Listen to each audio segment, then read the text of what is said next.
Alright, we're talking about two transversals and an angle bisector theorem today. And your learning target is I can apply proportionality and triangle angle bisector theorems to solve for missing measurements.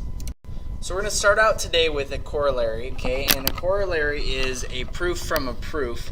And so the two transversal proportionality, this is that corollary, says that if three or more parallel lines intersect two transversals, this first blank is transversals,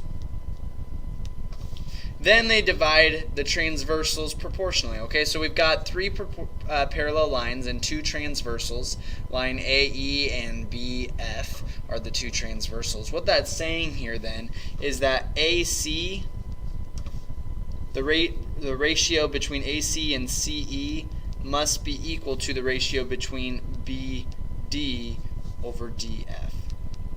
Those would be the exact same ratio. Okay, so your key concept here, in order to solve problems where there are two transversals cutting through three parallel lines, we first set up the ratio of distances between parallel lines on one transversal and set that equal to the ratio of distances between parallel lines of the other transversal. Okay, let's do an example. Alright, example 1 here wants us to solve for this question mark here.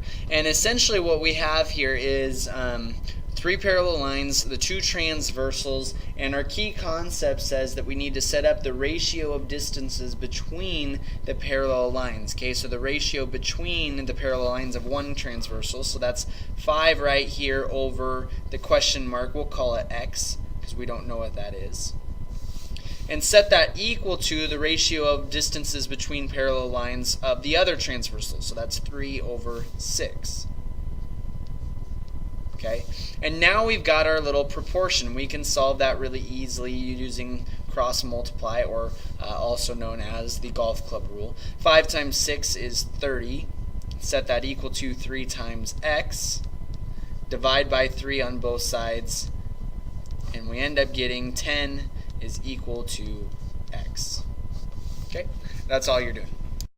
All right, we have another theorem to talk about it, and that's the triangle angle bisector theorem, and that says that if an angle is split in half, then the line opposite the sides' split segments are proportional to the length of the other two sides. Okay, so what this looks like here is that we have these two segments that are split in half by that angle bisector, and it says that those are going to be proportional to the other two sides as well. Okay, so this would look like BD over DC, and we can set that equal to the ratio of the other sides. Now we chose BD, that means we have to choose this line AB over AC.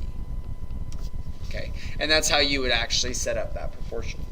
So your key concept here says that in order to solve a problem where an angle in a triangle is bisected, just like this one up here, first set up a proportion where one ratio is the two separate sides of the lines being split by the angle bisected. So your first ratio is going to be one of the sides to the other side. It's the same line, but it's the one that's split. Okay.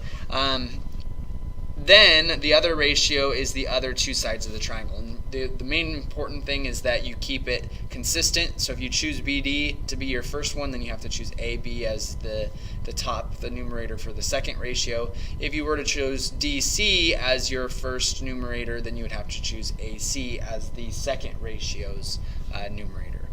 All right, so let's do an example. Okay, example 2 says to find PS and SR. And so we're going to go ahead and set up this ratio here. We're going to set it up PS. We're going to set that over SR. We're going to set it equal to then, because I chose PS over here, I'm going to set it equal to PQ over QR. Okay, and if I were to actually write these in here, the actual values of this, PS is x minus 2. Set that over SR, which is x plus 5.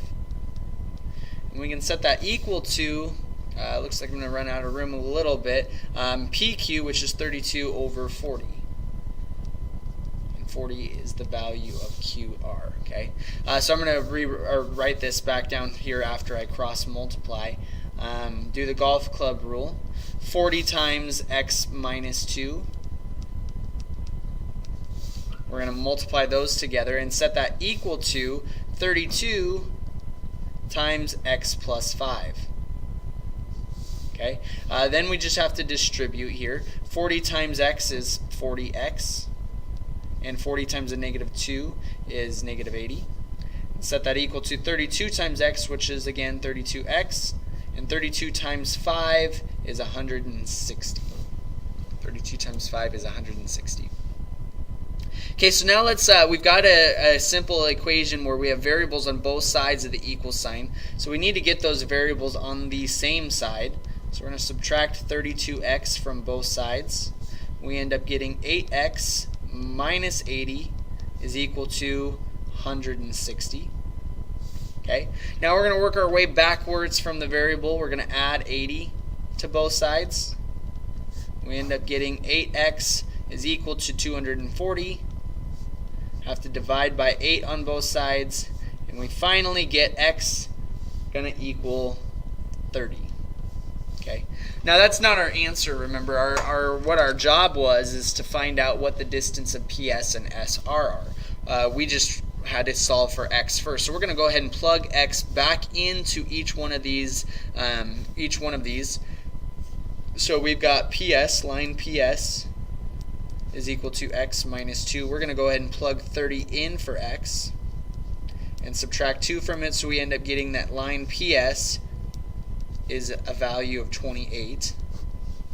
And then SR, remember that line was equal to x plus 5.